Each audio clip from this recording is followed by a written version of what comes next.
Presiden Prabowo Subianto menyaksikan langsung laga Timnas Indonesia melawan Bahrain di Stadion Utama Gelora Bung Karno pada Selasa malam.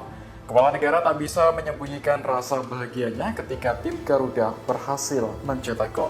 Prabowo langsung menyalami Ketua Umum PSSI Erick Thohir yang berada di sampingnya. Presiden juga terlihat berulang kali mengangkat tangan sambil bertariak gol. Adapun Timnas Indonesia unggul sementara pada babak pertama melawan Bahrain di kualifikasi Piala Dunia 2026 zona Asia. Satu-satunya gol tersebut lahir melalui skema kerjasama dua Oxford United, Marcelino Ferdinand dan Ole Rummenigge. Sebelum pertandingan, Prabowo juga sempat menyambangi para pemain timnas untuk memberikan semangat. Presiden yakin tim Garuda mampu memberikan yang terbaik untuk Indonesia.